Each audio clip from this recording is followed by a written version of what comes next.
নাটোরের নলডাঙ্গা উপজেলার সরকুতিয়া গ্রামের পেঁয়াজ চাষী হাফিজুল ইসলাম চলতি মৌসুমে 2 বিঘা জমিতে আগাম জাতের পেঁয়াজ চাষ করেন তিনি। রোপণের 90 থেকে 110 দিনের মধ্যেই ক্ষেত থেকে তুলতে শুরু করেছেন পেঁয়াজ।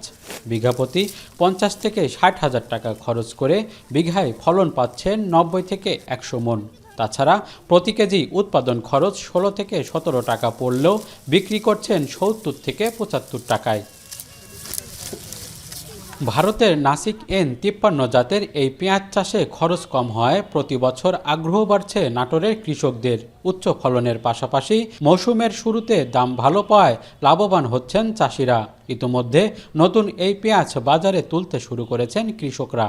সর্বনিম্ন 2800 থেকে 3000 টাকা মণ পেঁয়াজ বিক্রি করছেন তারা।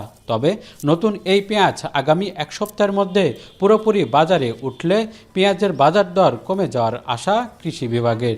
আমরা বিঘা প্রতি এটা ফলন পাই মোটামুটি 90 থেকে 100 মণ হারে।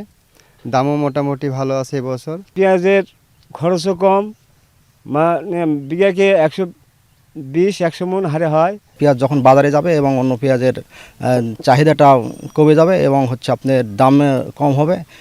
বছরের জুলাই, আগস্ট, সেপ্টেম্বর এই 3 মাস পেঁয়াজ চাষের জন্য আপৎকালীন সময়। এই সময়টা বর্ষাকাল হওয়ায় বাজারে সরবরাহ কমে যাওয়ার পাশাপাশি বাড়ে দামও।